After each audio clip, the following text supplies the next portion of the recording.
Hello बच्चों, सभी को नमस्कार। आज का हमारा लेक्चर न्यूमेरिकल प्रॉब्लम है जो बेस्ड है कूलॉम्स लॉ के ऊपर। जैसा कि बोर्ड के ऊपर आपको प्रॉब्लम शो हो रही है, उसी को हम सबसे पहले सॉल्व करेंगे। फिर लास्ट वीडियो में, लास्ट लेक्चर में जो आपको पूछी थी एक प्रॉब्लम, उसका भी सॉल्यूशन आपको बताया जाएगा। तो स्टार्ट करते हैं आज का लेक्चर। तो देखिए क्या दिया हुआ है क्वेश्चन।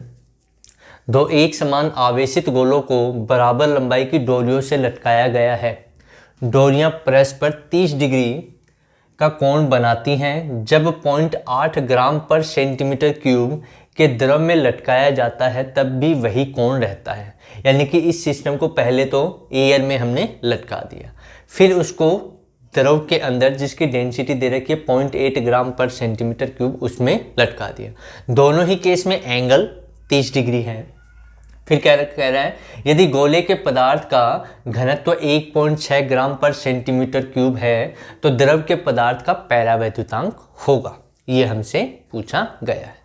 तो पहली सिचुएशन में ऐसा हमें दिया हुआ है, ये समझो कि मान लो कि इस प्रकार से इनको डोरियों को ऐसे अप्लाई करके अटैच कर दिया। ठीक है, ये गोले यहाँ पर लटका दिए और आवेशित हैं। मान लिया इसके ऊपर आवेश है प्लस क्यू और इसके ऊपर भी है प्लस क्यू। समान भी हो सकते हैं, अलग अलग मानना चाहो तो अलग अलग भी हम मान सकते हैं। ठीक है, एक समान आवेशित गोलों को एक समान आवेश दिया हुआ है। ठीक है, इनके बीच की दूरी हमने मान ली, हमें दे रखी है x। कितनी दे रखी है? x हमने मान ली। और ये जो एंगल है ये 30 डिग्री का है। कितने डिग्री का है? 30 डिग्री का। तो यहाँ से हम बात करें तो ये एंगल कितने डिग्री का हो गया? 15 डिग्री का हो गया। और ये एंगल भी कितना हो जाएगा? 15 डिग्री का। यानी कि टोटल तो 30 है, लेकिन ये 15 और ये भी 15 डिग्री का हो जाएगा। तो ऐसे, और पहले ये रखी हुई है मान लो एयर में। कहाँ पर? एयर में, निर्वात में, वायु में रखी हुई है। ठीक है, तो अब इसके लिए हम क्या करें? अब इस सिस्टम को किसी मीडियम में रख दिया, लेकिन सबसे पहले एयर में रखा हुआ है। और जो मटेरियल हमें दिए हुए हैं, ये जो देखिए गोले जो दिए हुए हैं, इसका घनत्व दिया हुआ है 1.6 ग्राम पर सेंटीमीटर क्यूब। ठीक है, तो इसको सबसे पहले हम क्या करें? इक्विलिब्रियम पोजीशन में हम लेके आए। मान लो कि इसमें टेंशन T आ गया और इसमें भी टेंशन T आ गया। ठीक है, तो इधर इसका मास m है। मान लो जो गोले हैं उनका द्रव्यमान कितना है? m के इक्वल। तो इधर इसका नीचे की ओर भार आ जाएगा, जिसको हम क्या लिख सकते हैं? mg। और इधर यदि हम देखें तो ये टेंशन, ये एंगल 15 डिग्री है, तो ये एंगल भी कितना होगा? 15 डिग्री के इक्वल हो जाएगा। अच्छा, अब देखो t का इधर कंपोनेंट आएगा t cos थीटा, ये आ जाएगा। और t का इधर कंपोनेंट आएगा, वो आएगा t साइन थीटा। कितना आ जाएगा? t sine theta. ठीक है, ये दूरी है x। अच्छा, ये आवेश इसके ऊपर बल लगाएगा, इधर F मान लिया हमने। और ये आवेश इसके ऊपर बल लगाएगा, वो कितना लगाएगा? F लगाएगा वो भी। क्यों? क्योंकि दोनों बल परिमाण में बराबर होंगे और दिशा में विपरीत। ठीक है, ये F, इसको हम कहते हैं कूलॉम्ब बल या इलेक्ट्रोस्टैटिक विद्युत बल भी इसको कहा जा सकता है।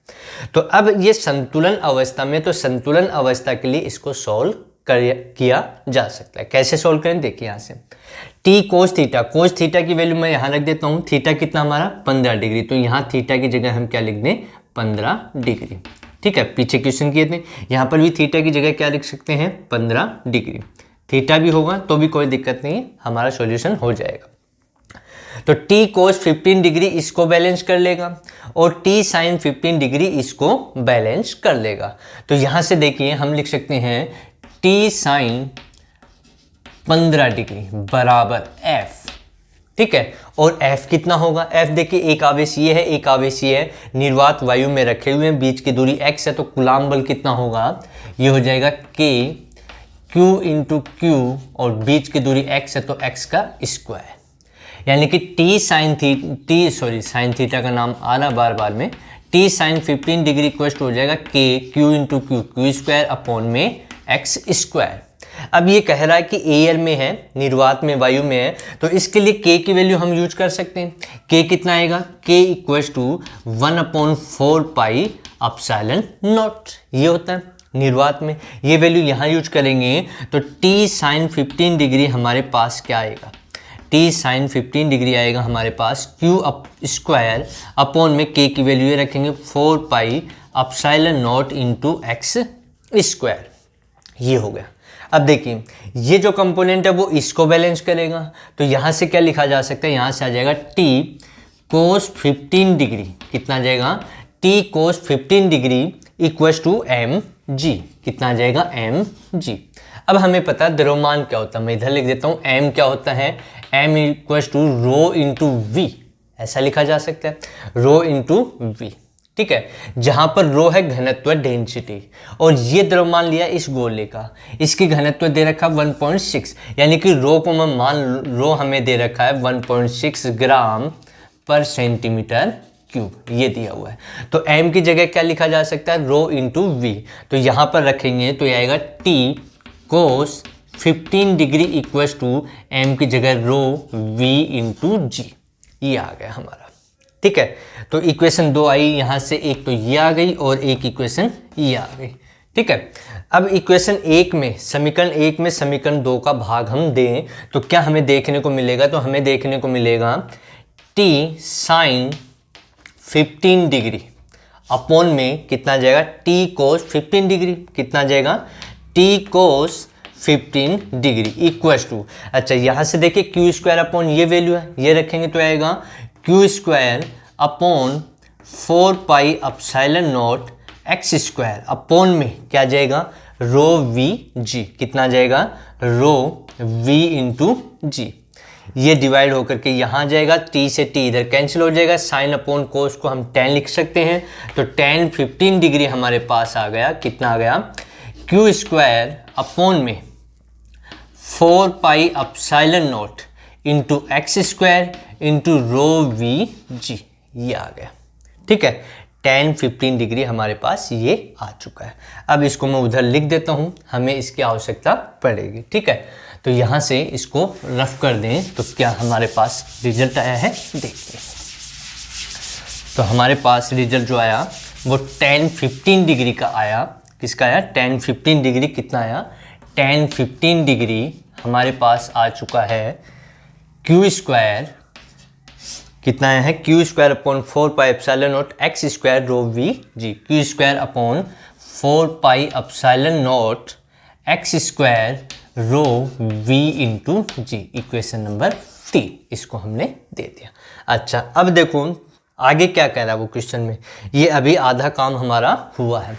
अब वो क्या कह रहा है, अब वो कह रहा है कि इसी सिस्टम को, कौन से सिस्टम को, परस्पर 30 डिग्री का कोण बनाते हैं, जब 0.8 ग्राम सेंटीमीटर क्यूब के द्रव में लटकाया जाता है, यानी कि द्रव के अंदर इसको लटका दिया। अब इस सिस्टम को कुछ इस प्रकार से यानी कि मिटा दें, और अब हम लिक्विड की बात करें, किसकी बात करें, लिक्विड की, यानी कि इसी सिस्टम को किसी द्रव के अंदर रख दिया गया, और जैसे द्रव में रखेंगे तो उसका कुछ ना कुछ परावैद्युतांक होगा, क्या होगा परावैद्युतांक, डाइलेक्ट्रिक कांस्टेंट, जिसको एप्सिलॉन आर हमने लिखा था और उसी के वैल्यू हमसे पूछ रहा है। तो अब जो सिस्टम है वो इस प्रकार से बनाया कि ये जो सिस्टम था अब भी एंगल उतना ही है, अब भी एंगल कितना है उतना, ये बॉल हमने ली, वही 2 गोले हमने ले लिए। ठीक है, ये इस प्रकार से 2 गोले ले लिए, इसका द्रव्यमान m, द्रव्यमान दोनों का m माना तो m ही होगा, आवेश अब भी q है, इनके ऊपर समान आवेश है q। ठीक है, और जो एंगल है वो ये भी 15 डिग्री है, और अब ये भी कितना है 15 डिग्री। अच्छा, बीच की दूरी है वो भी कितनी है x है, बीच की दूरी कितनी है x के इक्वल है, तो यहाँ पर टेंशन T हो गया, यहाँ पर टेंशन क्या हो गया T हो गया, यानी कि सेम सिचुएशन वही है, लेकिन इस पूरे सिस्टम को कहाँ रख दिया, अब द्रव के अंदर रख दिया। पहले वायु में या निर्वात में था, अब किसी लिक्विड में रख दिया, और उस लिक्विड का जो घनत्व दे रखा वो 0.8 ग्राम पर सेंटीमीटर क्यूब के इक्वल। मान लिया कि इसका जो घनत्व है वो सिग्मा है, कितना है सिग्मा, रो नहीं मान सकते, रो तो हमने इसके लिए ले लिया जो गोले दिए हुए हैं, तो सिग्मा इक्वल टू दिया हुआ हमें 0.8 ग्राम पर सेंटीमीटर क्यूब, ये दिया हुआ है। ठीक है, तो अब इसको हम इक्विलिब्रियम पोजीशन में बनाते हैं, तो इक्विलिब्रियम पोजीशन में हम बनाएंगे तो क्या आएगा, देखिए इधर हम करें तो ये एंगल 15 डिग्री है, तो ये भी कितना होगा 15 डिग्री हो गया। ठीक है। इसका भार किधर लगेगा, नीचे की ओर, जिसको हमने लिख दिया mg। अच्छा, इधर इसका t का कंपोनेंट आ जाएगा t cos 15 डिग्री के इक्वल। यहाँ तक तो हमने पहले भी किया था, लेकिन देखिए जैसे ही हम इसको लिक्विड में किसी द्रव के अंदर रखेंगे इस सिस्टम को, तो जो द्रव है वो इसके ऊपर एक बल लगाएगा। कौन सा बल, उत्प्लावन बल। कौन सा बल लगाएगा, उत्प्लावन बल। और वो किधर लगाएगा, वो ऊपर की ओर लगेगा। किधर लगेगा, ऊपर की ओर, यानी कि इस दिशा में वो लगेगा। ठीक है, उसको हमने मान लिया एफ डैश। कितना मान लिया, एफ डैश हमने मान लिया कि उस द्रव के कारण इसके ऊपर लगने वाला जो दिया हुआ हमें, इसके ऊपर की ओर क्या लगेगा, एक बल लगेगा, जिसको हम एफ डैश मान रहे हैं। ठीक है, एफ डैश की वैल्यू क्या होगी वो भी हम बताएंगे आपको, उसका हम यहाँ पर यूज करेंगे।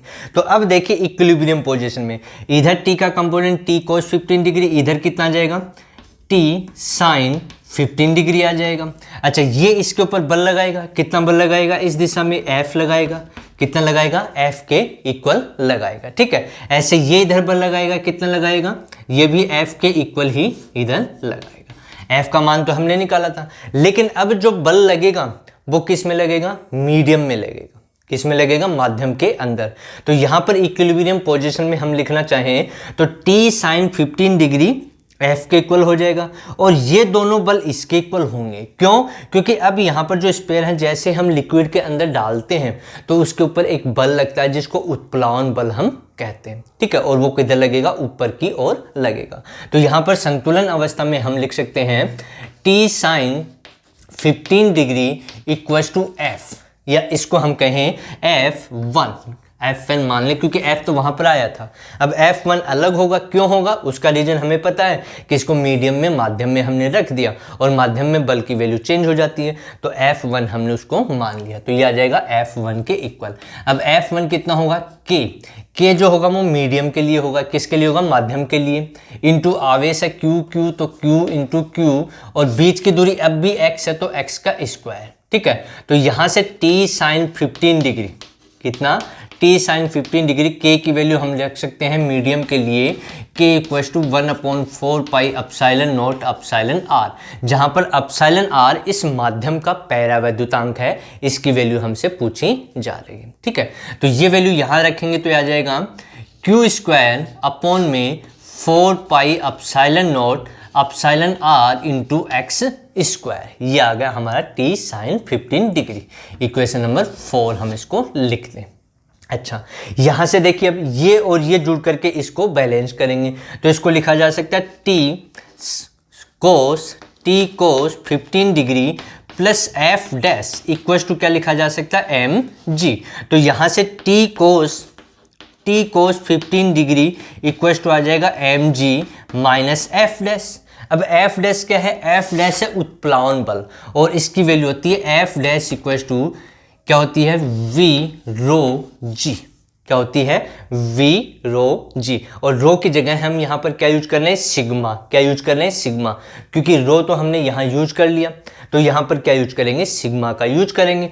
क्यों, क्योंकि डेंसिटी है, रो क्या है, डेंसिटी, वी वॉल्यूम है, सिग्मा यहाँ पर डेंसिटी हम लिख दें, और जी ग्रेविटेशनल एक्सीलरेशन हो गया, गुरुत्वीय त्वरण हो गया। ठीक है, यहाँ पर दोनों डेंसिटी ये किसकी है, ये गोलों की डेंसिटी है, और ये जो द्रव है उसकी है, इसलिए हमने अलग अलग इसको यूज किया है कि यहाँ सिग्मा हमने मान लिया कि हमें सिग्मा यहाँ ये दे रखा है, और रो की वैल्यू हम लिखें तो रो की वैल्यू हमें दे रखी है कितनी, 1.6, कितनी है, 1.6 ग्राम पर सेंटीमीटर क्यूब।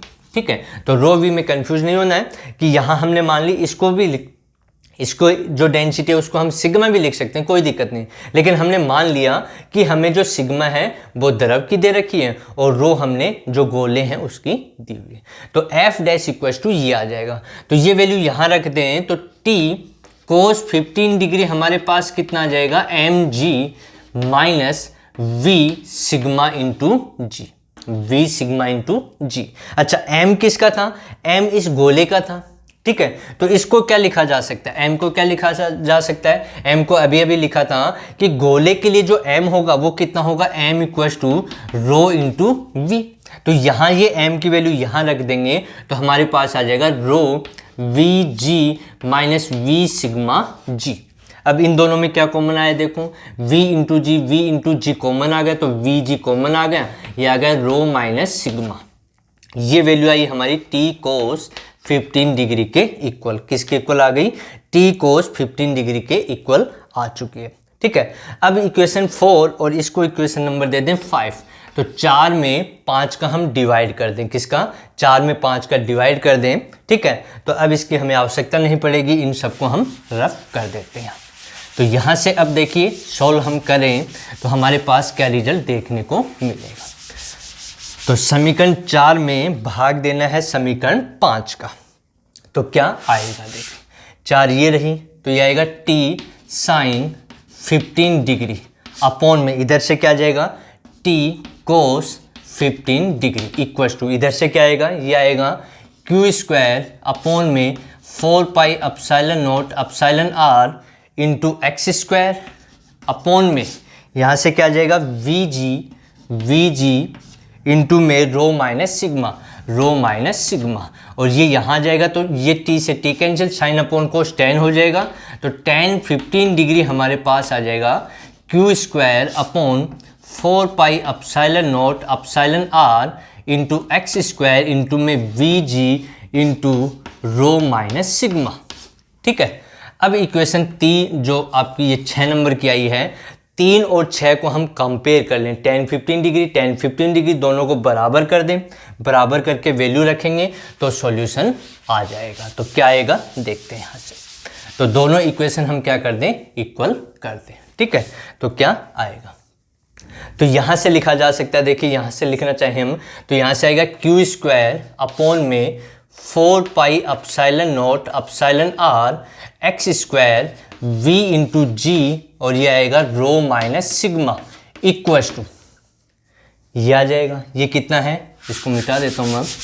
ठीक है, तो ये आएगा हमारा Q square upon 4 pi epsilon nought X square rho into V G, ये आ गया।